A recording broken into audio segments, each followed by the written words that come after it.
दोपहर की डाक से वह संक्षिप्त सा पोस्ट कार्ड आया। आंटी, हफ्ते भर की छुट्टी आप लोगों के साथ बिताना चाहता हूँ। अगर ऐतराज ना हो तो फ़ोन कर लें। अनुराग। नीचे एसटीडी कोड और फ़ोन नंबर था, बस। ना शहर का नाम, ना तारीख, एक औपचारिक अभिवादन तक नहीं। दिन भर वह कार्ड उपेक्षित सा सेंटर टेबल पर पड़ा रहा।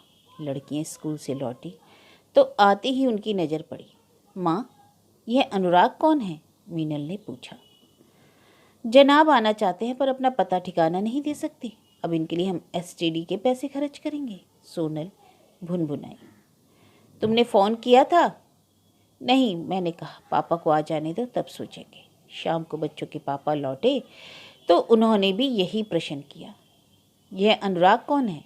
लड़कियों ने यही प्रश्न पूछा था, जो कि स्वाभाविक था। पर आप तो इतने अनजान मत बनिए। क्या आपको अपने बेटे का नाम याद नहीं रहा? ओ बेटा, लेकिन उसे इस नाम से कब पुकारा था? हमेशा चीनू कहकर ही तो बुलाया है।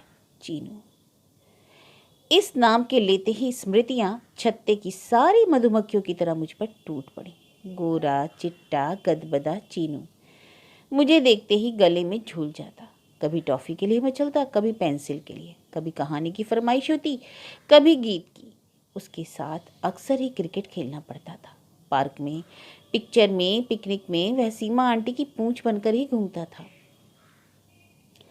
हम दोनों की दोस्ती से उसकी माँ भी खुश थी। उतनी देर को उन्हें उसकी शरारतों से राहत जो मिल जाती थी। उन दिनों वह पीएचडी कर रही थी। घर गृहस्थी और नौकरी के बाद अध्ययन के लिए बहुत कम समय मिल पाता था, इसलिए उस घर में मेरा स्वागत बड़ी गर्मजोशी से होता। मैं केवल बच्चों को ही नहीं देखती थी, शाम के चाय नाश्ते की झंझट से भी उन्हें मुक्ति दिला देती थी। ढेरों बार मैंने उनके लिए फुलके भी सेक दिए। धीरे धीरे वह घर जैसा मेरा ही हो गया था। और शायद यही बात वीना दी को खतरे की घंटी की तरह सचेत कर गई। बहुत धीरे ही सही उनके व्यवहार में एक ठंडापन आने लगा। मुझे लगा कि वे बेवजह खिंची खिंची सी रहने लगी हैं। उनकी रसोई में मेरी दखल अंदाजी उन्हें अच्छी नहीं लग रही। उनके मन में जैसे एक ज्वालामुखी सा धधकता रहता था। मैं विस्मय विमूढ़ सी सोचती ही रह जाती कि आखिर यह एकाएक उन्हें क्या हो गया है। फिर एक दिन तो विस्फोट ही हो गया। उस पहली तारीख को मैं हमेशा की तरह ढेर सारी टॉफ़ी और आइसक्रीम का फैमिली पैक लेकर उनके घर पहुंची तो पता चला वहाँ भी पहली तारीख मन रही है। चीनू पापा के साथ सर्कस देखने गया है। मम्मी पढ़ाई के लिए घर पर रुक गई। अरे, उनके लौटने तक तो आइसक्रीम ही पिघल जाएगी, मैंने निराश स्वर में कहा। फ्रिज में रख दूं? मैं तो उठ भी गई थी, पर वीना दी ने सपाट स्वर में कहा, रहने दो। और आइसक्रीम मेरे हाथ से लेकर उन्होंने मेज पर रख दी। और कोई दिन होता तो मैं उनसे अनुमति नहीं लेती, पर इन दिनों उनकी अवज्ञा करने का साहस सहसा नहीं होता था। मैं चुपचाप बैठकर आइसक्रीम को पिघलते देखती रही और यह भी ना कह सकी कि वे लोग नहीं हैं तो क्या हुआ, लाओ हम दोनों ही पार्टी कर लें। उस तरह की अंतरंगता पता नहीं कब शेष हो चुकी थी। सीमा सन्नाटे को चीरती हुई उनकी आवाज़ जैसे बड़ी दूर से आ रही थी। चीनी को रिश्वत देने की अब कोई ज़रूरत नहीं। अब उसे सीढ़ी बनाकर तुम्हें जो पाना था वह तो तुम पा ही चुकी हो। ये क्या कह रही हैं आप? यही कि तुम्हारा प्यार चीनू तक ही सीमित रहता तो मुझे खुशी होती, पर तुमने तो उसके पापा को भी नहीं बख्शा। मैं सन्न रह गई। वीना दी, आपको कुछ गलतफहमी हो गई है। काश काश कि यह गलतफहमी ही होती, पर दुर्भाग्य से यह सच है और बहुत कड़वा सच। तुम मेरी गृहस्थी में आग लगा रही हो सीमा। ईश्वर तुम्हें कभी माफ़ नहीं करेगा। तब आवेश में आकर मैंने वीना दी को खूब खरी खोटी सुनाई थी और दोबारा उस घर में पाँव न देने का प्रण करके मैं लौट आई थी। 2 दिन तक मैं अपमान की आग में सुलगती रही, पर तीसरे ही दिन मेरा मन वहाँ जाने के लिए फिर छटपटाने लगा। बड़ी मुश्किल से मैंने अपने को जब्त किया। घर आते हुए ढेर सी पत्रिकाएं खरीद लाई। उन्हीं में डूब जाने का यत्न करने लगी, पर शायद विधाता को यह मंजूर नहीं था। शाम को दरवाजे की घंटी बजी। खोलकर देखा, सामने अविनाश खड़े थे। 2 दिन से दिखाई नहीं दी, बीमार थी क्या? नहीं, मैं तो भली चंगी आपके सामने खड़ी हूँ। तो घर क्यों नहीं आई? मेरा वहाँ आना शायद किसी को पसंद नहीं है। तभी पीछे से आवाज़ आई, कौन? अविनाश बाबू? अरे भीतर आइए ना, दरवाजे पर क्यों खड़े हैं? सीमा बिटिया जाओ जरा चाय वाय का इंतजाम करो, इनके बहाने हम भी एक आध कप पी लेंगे। मजबूरन अविनाश को भीतर आना पड़ा। बाबूजी के साथ गपशप करनी पड़ी, पर मैं जानती थी कि वह बहुत बेमन से बैठे हैं, बार बार घड़ी देख रहे हैं। चाय पीते ही उठ खड़े हुए। बाबूजी अब चलूँगा, चीनू का कल गणित का टेस्ट है, थोड़ी तैयारी करवानी पड़ेगी। बाबूजी फिर से एक लेक्चर आधुनिक शिक्षा पद्धति पर देने को थे, पर अविनाश ने उन्हें मौका ही नहीं दिया। उन्हें छोड़ने के लिए बाबूजी को उठ ही रहे थे कि उन्हें उठने भी न दिया और सीधे फाटक पर जा खड़े हुए, और मुझे पीछे पीछे जाना ही था। तुम उस बेवकूफ़ औरत के लिए क्या घर आना छोड़ दोगी? पर घर तो उनका है। ठीक है, तो मैं अपना घर अलग बसा लूँगा, पर अब मैं तुम्हें देखे बिना एक दिन भी नहीं रह सकता। ओह, तो ये गलतफहमी नहीं थी। वीना दी ने ठीक ही समझा था। उसके बाद वाले दिन तो आंधी तूफान के थे, और सबसे ज़्यादा विरोध तो मेरे परिवार वालों ने किया। अविनाश को तरह तरह की धमकियां दी गई, पर जब मैंने ही विद्रोही तेवर अपना लिए तो उन्हें भी हथियार डालने पड़े। इस आपाधापी के बीच मुझे अपना मन टटोलने का मौका ही नहीं मिला। बस एक बात तय थी कि अब अविनाश का सुख मेरा सुख था, मेरा भविष्य उनकी सुरक्षा से जुड़ा था। हम लोग बहुत आशंकित थे, पर वीना दी ने जरा भी परेशान नहीं किया। चुपचाप सारे पेपर साइन कर दिए। किसी तरह की सहायता लेने से भी इनकार कर दिया, चीनू के लिए भी नहीं। बोली, यह मेरी जिम्मेदारी है, मैं इसे पाल लूँगी, बस तुम लोग अपना साया इस पर न पड़ने देना। बेचारा चीनू, वह भला अपने पापा को एकदम कैसे भूल जाता। तलाक के समय वह छोटा नहीं था, 10 साल का था। इस उम्र में बच्चे माँ से ज़्यादा बाप के निकट होते हैं। घर को इस तरह 2 टुकड़ों में बंटते देख बेचारा बौखला गया। बड़ी करुण और भावुक चिट्ठियाँ लिखता। उसके बाल मन का सारा आक्रोश और संताप उनमें होता, पर अविनाश उन चिट्ठियों को पढ़ते भी नहीं थे। जवाब देना तो दूर की बात है। कहते, जब उसकी माँ ने मना ही कर रखा है तो मैं क्या करूँ? कल आरोप लगा देगी तो मैं उसके बच्चे को बरगला रहा हूँ। वे चिट्ठियाँ पढ़ते और फाड़ देते, पर फिर उस दिन रात रात भर सो नहीं पाते। 2-3 साल बाद पत्रों का सिलसिला कम होते होते अपने आप थम गया। एक तरफा कारोबार था, कब तक चलता? उसके बाद पहला पत्र अभी 8-10 महीने पहले आया था। पत्र क्या था? शोक संदेश था। काली रेखाओं से घिरे कार्ड में अंकित था कि डॉक्टर वीना त्रिवेदी अमुक अमुक तारीख को महाप्रयाण कर गई। उनकी त्रयोदशी अमुक तारीख को है। नीचे यही हस्ताक्षर थे, अनुराग। मैंने इनसे पूछा था, जाओगे नहीं? जाने लायक कोई रिश्ता बचा भी है? पर नाम तो वे आपका ही लगाती थी ना, मेरी बला से। लेकिन मैं इतनी आसानी से उस समाचार को खारिज नहीं कर पाई। उनकी त्रयोदशी तक मैंने घर में एक पार्टी नहीं होने दी, ना घर में मीठा बनाया, ना बाजार से आने दिए। 13वीं वाले दिन देवी मंदिर में जाकर पंडित जी को सीधा और दक्षिणा दी। माता को साड़ी, चूड़ी और समस्त सुहाग आभूषण अर्पित किए। यह सब मैंने इनसे छिपाकर किया, और यह सब मैंने किसी स्नेह या श्रद्धा के वशीभूत होकर भी नहीं किया। इसके मूल में डर था। दरअसल उन दिनों अम्मा यहीं थी, और उन्होंने कहा था कि मरी हुई सौत जिंदा सौत से भी ज़्यादा खतरनाक होती है। उस रात देर तक करवटें बदलते रहने के बाद मैंने पूछा था, सुनिए, चीनू की चिट्ठी का क्या जवाब देना है? मुझे क्या पता, तुम्हें चिट्ठी लिखी है, तुम ही जवाब दो। उनके स्वर में अपमान का दंश साफ झलक रहा था। वह तो हमेशा आप ही को पत्र लिखता था, मैंने याद दिलाया, पर आपने कभी उनका उत्तर नहीं दिया। इस प्रश्न के उत्तर में वे करवट बदलकर लेट गए। इसका मतलब था अब जो भी निर्णय लेना था मुझी को लेना था, और कुछ भी निर्णय लेने से पहले लड़कियों को विश्वास में लेना था। यूँ तो वह जानती थी कि हमारी शादी आम लोगों से कुछ अलग हुई है। शादी के एल्बम जैसी कोई चीज़ घर में नहीं थी, न मामा, मौसी, चाचा, बुआ जैसे रिश्तेदारों की घर में आमदरफ्त। कभी कभार मेरी अम्मा जरूर आ जाती थी, परंतु वह सिलसिला भी बाबूजी के मृत्यु के बाद ही शुरू हुआ। मेरी भाभीियों का वश चलता तो वे अम्मा को सदा के लिए मेरे पास छोड़ देती। सुबह सोनल मीनल की चोटियाँ बांधते हुए मैंने कहा, बेटी तुम्हारे बड़े भाई हम लोगों से मिलने आ रहे हैं। कौन से भाई? मीनल ने पूछा। वह जो कल पत्र आया था ना। ये हमारे कैसे वाले भाई हैं? मतलब चचेरे फुफेरे? यह तुम्हारे बड़े भाई हैं, मैंने सोनल की बात काटते हुए कहा। मतलब पापा के ही बेटे हैं, बस उनकी मम्मी अलग थी। इतनी सी बात कहते हुए मुझे पसीना छूट गया। और ये हमारे भाई साहब अब तक कहाँ थे? मीनल के स्वर में व्यंग था। पढ़ रहे थे, अपने मामा के यहाँ थे, अब शायद जॉब पा गए हैं। लड़कियों ने एक दूसरे को देखकर मुंह बिचका दिया और बिना कुछ कहे तैयार होने चली गई। उनका कुछ न कहना ही उनकी उपेक्षा और उदासीनता का परिचायक था। मुझे तो यही संतोष था कि कम से कम उन्होंने मना तो नहीं किया। दोपहर तक मैंने बड़ी मुश्किल से सब्र किया। घर में वांछित शांति और एकांत पाते ही मैंने नंबर घुमाया। उधर से जवाब की प्रतीक्षा में लगा कि जैसे युग बीत गए हों। बड़ी धीर गंभीर आवाज़ आई। Hello, Anurag Trivedi here. Hello Chinu, मैं सीमा आंटी बोल रही हूँ। प्लीज़ आंटी, मुझे अनुराग ही कहिए। चीनू नाम तो मम्मी के साथ ही शेष हो गया।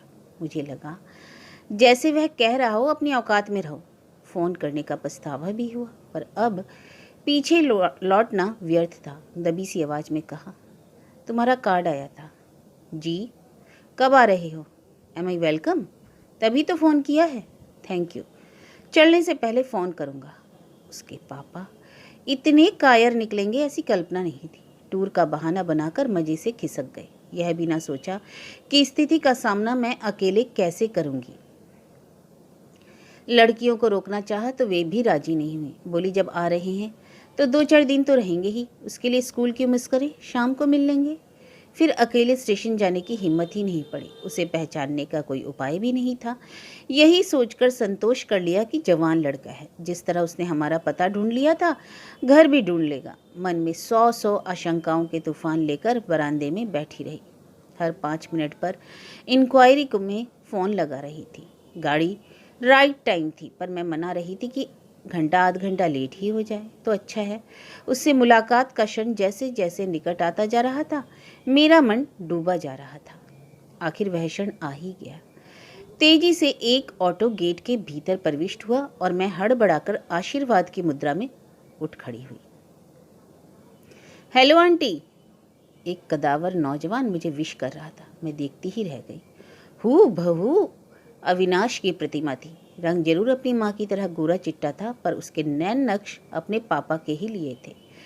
स्टेशन चली भी जाती तो पहचानने में दिक्कत नहीं होती। सॉरी, स्टेशन नहीं आ सकी दरअसल। Never mind. उसने मुझे सफाई का मौका भी नहीं दिया।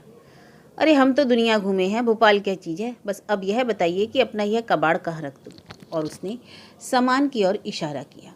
मैंने गोपाल को आवाज़ दी, भैया का सामान गेस्ट रूम में रख दो और फटाफट चाय चढ़ा दो। चाय रहने दीजिए आंटी, नहाकर सीधे खाना ही खाऊंगा। मेरी सारी दुविधाओं को समेटकर वह कमरे में और से ओझल हो गया।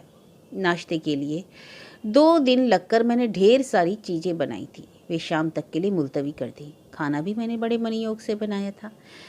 बेचारा घर के खाने के लिए तरस गया होगा। साबुन और पाउडर की मिली जुली सुगंध बिखेरता मेज पर आया तो 2 थालियां देखकर चकित हो गया। यह क्या, आप भी अभी तक रुकी हुई हैं? अरे इस फॉर्मेलिटी की क्या जरूरत थी? मेरी सारी ममता भीतर ही भीतर जैसे जलकर खाक हो गई। ताव खाकर मैंने रुखाई से कहा, मेरा रोज का टाइम है। Oh, then it is all right, उसने डोंगों के ढक्कन उठाते हुए कहा। अरे वाह, भरवा करेले मम्मी के जाने के बाद पहली बार खा रहा हूँ। पता नहीं तुम्हारी मम्मी जैसे बने भी हैं या नहीं, मैंने विनय दर्शाया। नहीं, ठीक बने हैं, but mummy was superb you know. रसोई में तो उनकी मास्टरी थी। सब्जी छौंकती तो सारा अपार्टमेंट महक जाता, और फुलके ऐसे बनाती जैसे रेशमी रुमाल। उनके बनाए चावल तो मोगरे की कलियों से खिल जाते थे। उसका स्तुति पाठ लंबा चलता रहा। सामने रखी थाली के रस और स्वाद से वह बेखबर हो गया था। पूरे भोजन के दौरान उसने मेरी प्रशंसा में एक शब्द भी नहीं कहा। पता नहीं वह यह सब जानबूझकर कह रहा था या कि बहुत दिनों बाद माँ के विषय में बोलने का अवसर मिला था। मैं लेकिन बहुत नर्वस हो गई। मेरा तो आत्मविश्वास ही जाता रहा। वह जितने दिन रहा, खाना बनाते समय मैं एक हीन बोध से भर जाती। फिर कभी दाल में नमक छूट जाता या सब्जी में मिर्च तेज हो जाती। मेरी सारी मास्टर डिशेस उन दिनों फ्लॉप साबित हुई। हर बार उसे अपनी माँ के पाक नैपुण्य को याद करने का एक सुनहरा अवसर मिल जाता। शाम की चाय पर गरम समोसे बनाने का प्लान था, पर दोपहर के खाने के बाद मुझ में ना तो उत्साह रहा ना उमंग। मन पर एक तनाव भी था। अभी तो उसका लड़कियों से भी सामना होना था। पता नहीं वह भेंट क्या रंग लाएगी। यह बैठे बिठाए मैंने क्या मुसीबत मोल ले ली थी। जिस समय लड़कियां स्कूल से लौटी, हम लोग शाम की चाय ले रहे थे। वे हमेशा की तरह चहकती हुई घर में दाखिल हुई, पर अपरिचित अतिथि को देखकर दरवाजे में ही ठिठक गई। शायद उसके आने की बात इस बीच उनके मन से उतर चुकी थी। मैं परिचय की रस्म निभाने की सोच ही रही थी कि वह उठ खड़ा हुआ। हेलो, आई एम अनुराग, और आप दोनों? ठहरिए, लेट मी गैस। और उसने अक्कड़ बक्कड़ बम्बे बो की तर्ज पर अंग्रेजी में कुछ बुदबुदाना शुरू किया और कुछ ही क्षणों में मीनल के कंधे पर हाथ रखकर बोला, oh you are Meenal, am I right? मुझे डर लगा कि तुनक मिजाज मीनल अभी उसका हाथ झटक देगी, पर वह तो आंखों में आश्चर्य भरकर अपलक उसे देख रही थी। आपने कैसे पहचाना? इंट्यूशन यंग लेडी, हम बिना बताए ही सब कुछ जान लेते हैं। और यह इंट्यूशन क्या होता है? भोली भाली सोनल ने पूछा। एक विद्या होती है, चाहो तो तुम लोगों को भी सिखा दूंगा, पर फिलहाल मैं तुम्हारा यह खूबसूरत शहर देखना चाहता हूँ। इसके लिए मुझे तुम्हारी सहायता की ज़रूरत है। मेरी गाइड बनना पसंद करोगी? ओह श्योर, दोनों ने एक साथ कहा। तो अपनी यह नामाकुल वर्दियाँ उतारकर इंसानों के वेश में आ जाओ, फिर अपन घूमने चलेंगे। दोनों ने सीधे अपने कमरे की राह ली। उन्हें नाश्ता करने का भी होश नहीं रहा। अनुराग ने ये पहला राउंड जीत लिया था। दोपहर भर में अपनी एल्बम में दिखाकर उसे बोर करती रही थी और उस जानकारी को उसने सही ढंग से भुना लिया और मेरी किशोर वह बेटियाँ उससे अभिभूत हो गईं। आंटी आप भी चलेंगी? उसने पूछा। मैं समझ गई यह निमंत्रण नहीं है, मात्र औपचारिकता है। नहीं, तुम लोग जाओ, मैं रात के खाने का इंतजाम करती हूँ, पर ज़्यादा कुछ मत बनाइएगा, हो सकता है बाहर ही कुछ खाने का मूड हो जाए।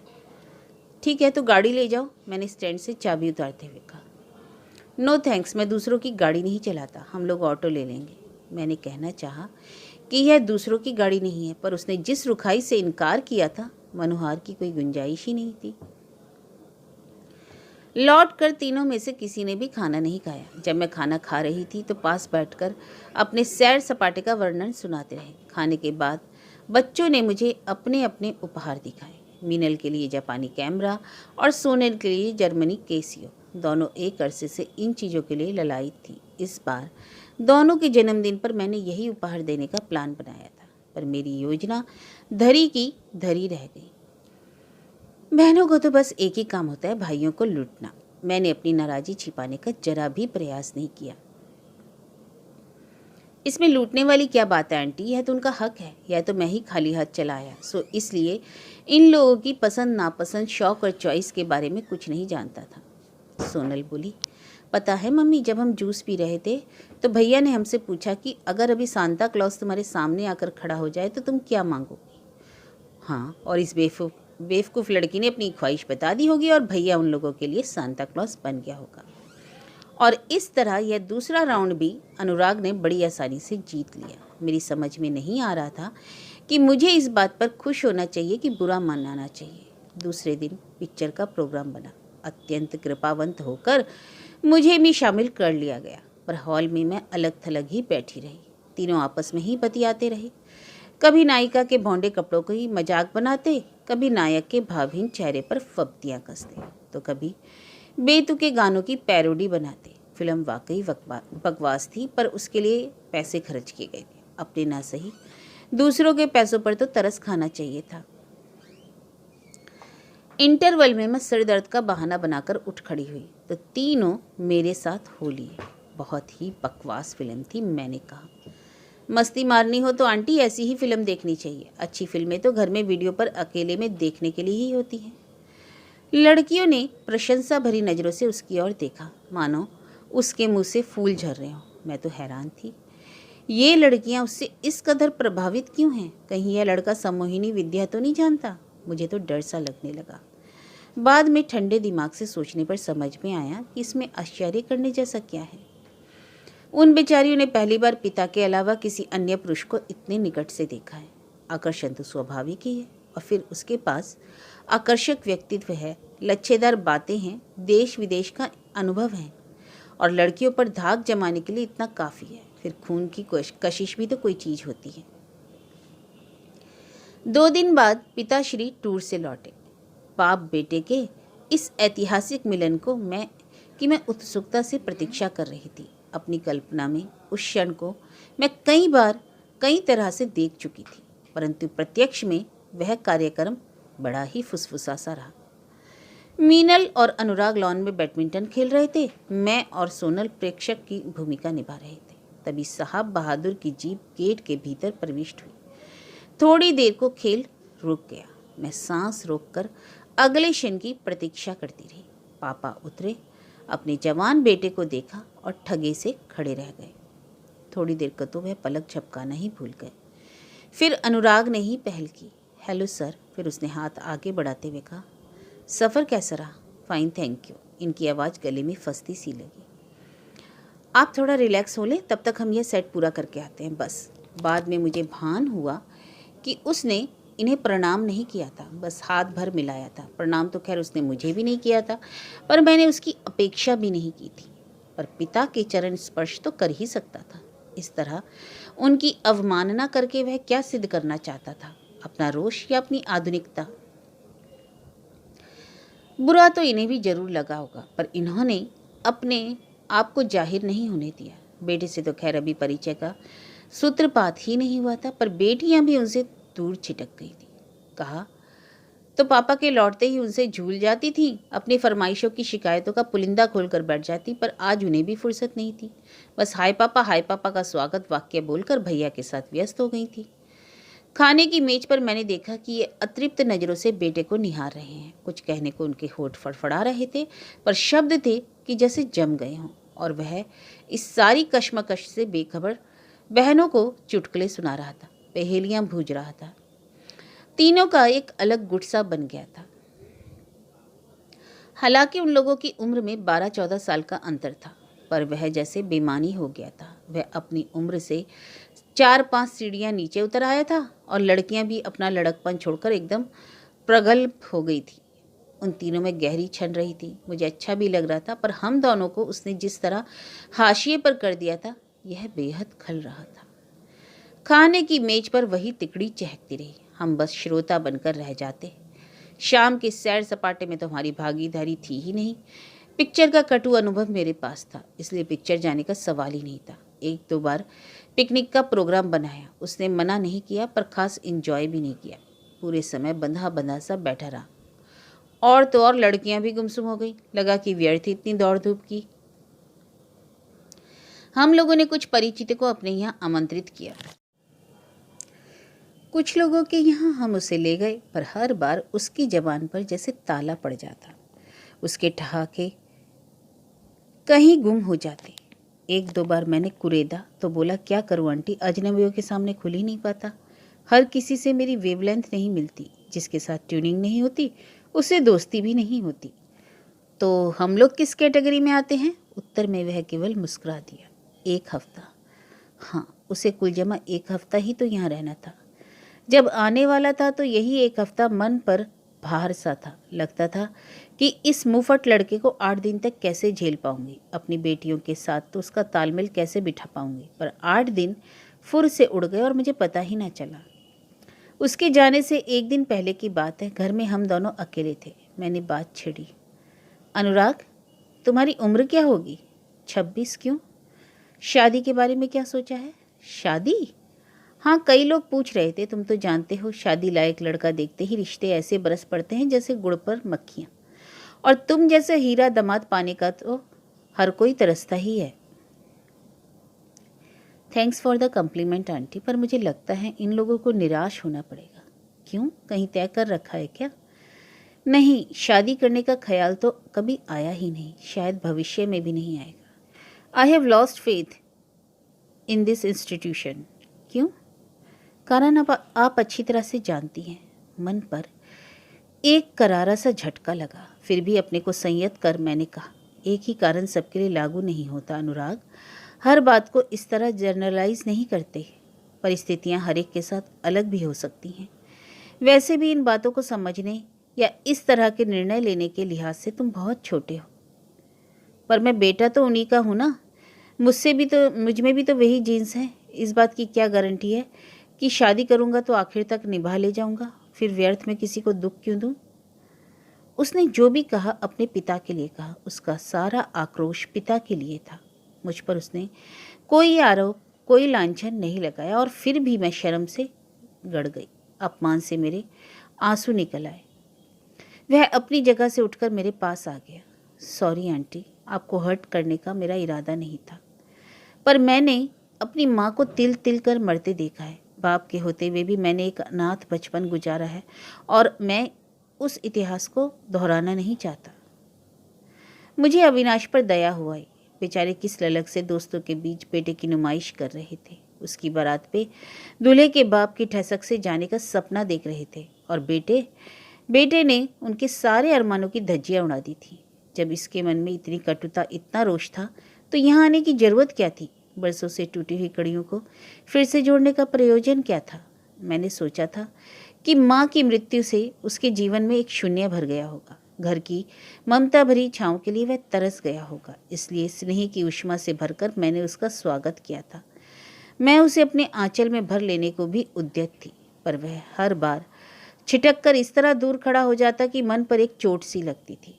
लड़कियों का वश चलता तो उसे ऐसा धमाकेदार फेयरवेल देती कि स्टेशन पर एक हंगामा हो जाता। पर मैंने उन्हें प्यार से पास बुलाकर कहा, देखो यही आखिरी मौका है। पापा के साथ उसे थोड़ी देर अकेले रह लेने दो। घर में तो कभी इतनी फुर्सत ही नहीं मिली, हम ही लोग उसे घिरे रहते थे। बेमन से ही सही लड़कियां मान गईं। उपहार, बुके, फोटो, आंसू, सारे आयोजन घर पर ही हो गए। Nobody coming to see off me? उसने पूछा। लड़कियों ने मेरी ओर इशारा कर दिया, जैसे कह रही हूँ यह जो दुष्ट मम्मी है ना, मना कर रही है। मैंने भी कोई प्रतिवाद नहीं किया। अविनाश के लिए उतनी सी बुराई मुझे स्वीकार थी। उसके जाते ही घर में एक सन्नाटा सा खिंच गया। एक आदमी के चले जाने से घर इतना सूना हो जाता है, मैं कभी सोच भी नहीं सकती थी। अपनी उपस्थिति से वह घर को कितना गुलजार किए हुए था, इसका एहसास अब हुआ। वे सूनी घड़ियां मैंने लड़कियों के साथ बांटनी चाही, पर वे तो कब से अपने कमरे में गुम हो गई थी। उनके पास जाने की हिम्मत ही नहीं पड़ी। मन में एक अपराध बोध सा था। उस रात खाने की मेज पर भी एक चुप्पी सी छाई रही। हमेशा चहकने वाली मेरी बुलबुलें, वो भी खामोश थी। उसके पिता भी गुमसुम से भोजन की औपचारिकता निभा रहे थे। टेबल पर केवल मेरी और बर्तनों की आवाज़ आ रही थी, क्योंकि मैं तो गृहिणी थी, पत्नी थी और माँ थी। मुझे तो अपना कर्तव्य निभाना ही था। खाना खाने के बाद पूरा घर फिर से द्वीपों में बट गया था। मुझे देर रात तक नींद नहीं आई। पानी पीने के लिए उठी तो देखा बच्चों के कमरे की बत्ती जल रही है। शायद उन लोगों को भी नींद नहीं आ रही थी। सोचा थोड़ी देर चलकर उनके पास बैठूं, उनके भैया की बातें करूं, ताकि मन कुछ हल्का हो। बेचारी इतनी सी तो हैं।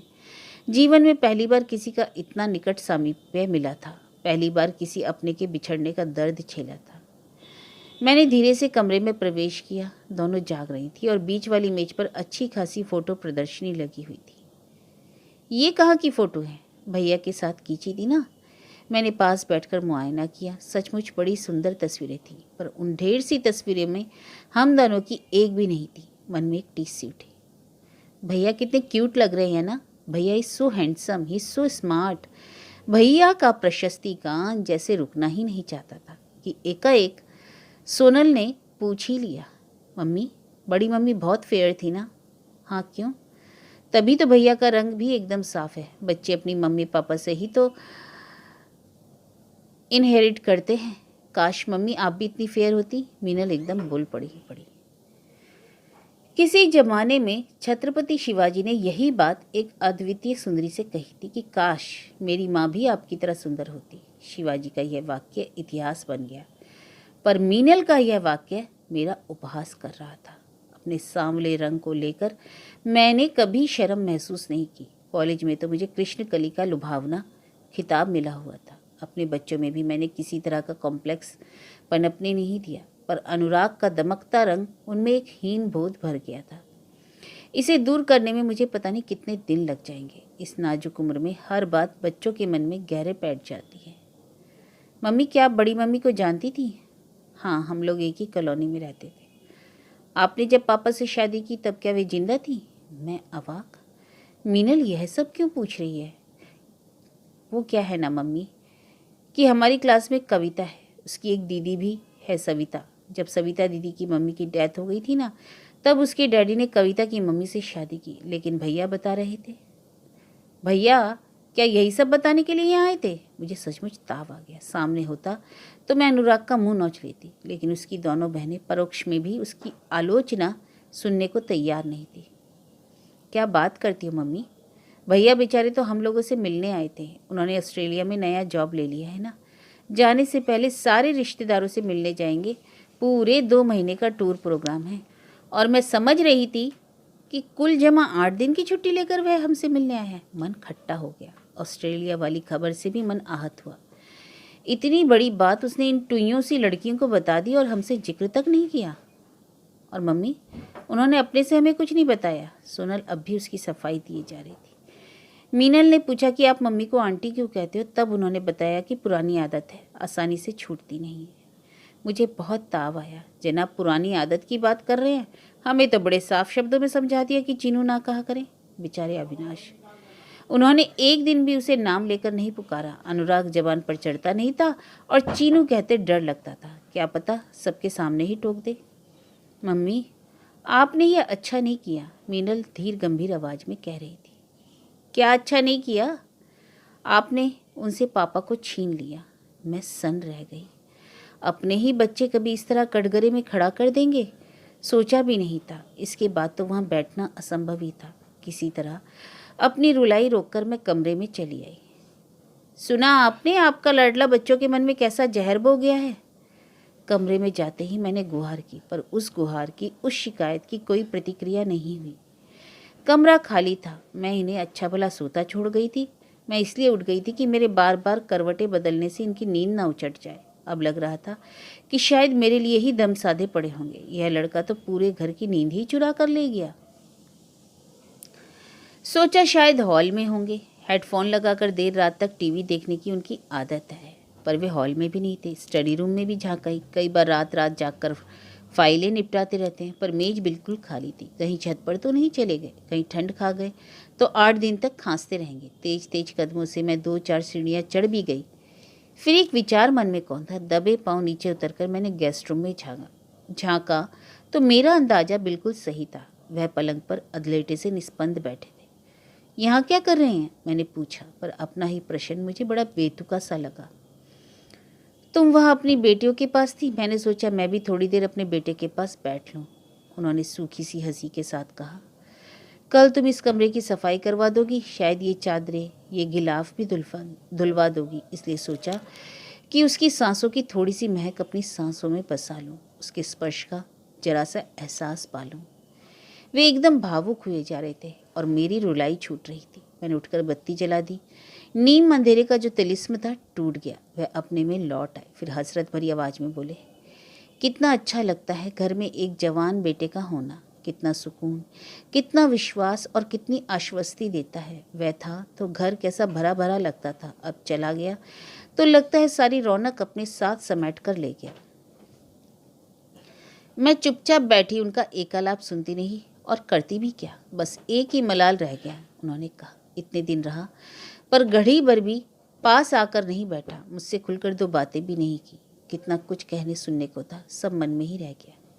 क्योंकि स्टेशन पर कोई बात नहीं हुई? कहाँ हो पाई? वह तो मुझे सामान के पास खड़ा करके बुक स्टॉल पर निकल गया और ट्रेन के अनाउंसमेंट होने के बाद ही लौटा। अरे, मैंने तो खास इसी उद्देश्य से लड़कियों को रोक लिया था। वे इसके लिए मुझे कभी माफ़ भी नहीं करेंगी। ये तीनों साथ होते तो किसी और को बोलने का मौका ही नहीं मिलता। मौका तो खैर वैसे भी नहीं मिला, इन्होंने फीकी सी हंसी के साथ कहा, और ठीक भी है। जब उसे मेरी ज़रूरत थी तो मैंने उसकी उपेक्षा की। कारण चाहे जो भी हो रहा हो, वह परिणाम तो उसे ही भुगतना पड़ा। वह 2 बड़ों के अहम की टकराहट में बेचारा मासूम बच्चा पिस गया। आज वह अपने पैरों पर खड़ा है, उसे किसी की परवाह नहीं है। पर आज मुझे उसकी ज़रूरत है, लेकिन उसके पास फुर्सत नहीं। He is paying me in the same manner. शिकायत की कोई गुंजाइश ही नहीं। उनका स्वर एक थके हुए हारे हुए व्यक्ति का था। मैंने सांत्वना में कुछ नहीं कहा, बस उनका हाथ थाम लिया। मेरे हाथों को सहलाते हुए वे बोले, चलो एक बात अच्छी हुई, इसी बहाने उसकी सोनल मीनल से दोस्ती हो गई। अब मुझे उनकी चिंता नहीं रहेगी। मैं नहीं भी रहा तो उनके सिर पर भाई का साया तो रहेगा। मेरा आशावाद इतना प्रबल नहीं था। मैं उन्हें भी किसी भ्रम में रखना नहीं चाहती थी, इसलिए सपाट स्वर में सूचित कर ही दिया, वह अगले महीने ऑस्ट्रेलिया जा रहा है, हमेशा के लिए। क्या? उनकी आंखें आश्चर्य से फैल गई, फिर उन आंखों में उदासी तिराई। क्या उसने मुझे इस लायक भी नहीं समझा कि इतने बड़े निर्णय की सूचना देता? उसने तो मुझे भी कुछ नहीं बताया था। मुझे तो यह खबर लड़कियों से मिली है। उसने सोचा होगा कि हमें बताएगा तो हम लोग उसे रोकने की कोशिश करेंगे या वहाँ की डिटेल्स पूछेंगे। अपना पूरा पता भी वह हमें देना नहीं चाहता, और फिर भविष्य की योजनाएं क्यों बताने लगता? उसे जब हमसे कोई सरोकार ही नहीं तो यहाँ आने की जरूरत क्या थी? उसे किसने निमंत्रण भेजा था? ये बोले। हाँ, जाने से पहले सबसे मिलना चाहता था, मैंने कहा। पर क्यों? क्या जरूरत थी? बड़ी मुश्किल से मैंने उसके बिना जीने की आदत डाली थी। उसकी माँ ने मुझसे कहा था, खबरदार मेरे बेटे पर अपना साया भी न पड़ने देना। कलेजे पर पत्थर रखकर मैंने वह चुनौती स्वीकार कर ली। अपने कलेजे को तो पत्थर ही बना डाला था, मन का कोना सील कर दिया था मैंने। उसे जबरदस्ती खुलवाने की क्या जरूरत थी? एक घाव देकर चला गया, अब यह जिंदगी भर रिश्ता ही रहेगा, टिसता रहेगा। बोलते बोलते उनकी आवाज़ भरभरा गई। उन्होंने दोनों हाथों से अपना चेहरा ढांप लिया और आर्द्र स्वर में कह उठे, चीनू रे, क्यों आया था तू यहाँ? क्यों क्यों? मैंने उनके आंसू पोंछने की अनधिकार चेष्टा भी नहीं की। उन्हें अपने बेटे के साथ, उनकी स्मृतियों के साथ अकेला छोड़ दिया और दबे पांव बाहर निकल आई। पर उनका आर्तनाद बिस्तर तक मेरा पीछा करता रहा। चीनू रे, तू क्यों आया था यहाँ? क्यों? उनके इस कातर प्रश्न का उत्तर मेरे पास था। वह मेरे मन की शांति छीनने आया था। वह आया था मेरे बच्चों के मन में जहर बोने। वह अपने पिता को अनुताप की भट्टी में झोंकने आया था। मेरी हंसती खेलती गृहस्थी में आग लगाने आया था। अपनी माँ का सच्चा सपूत था वह अपनी माँ का ऋण चुकाने आया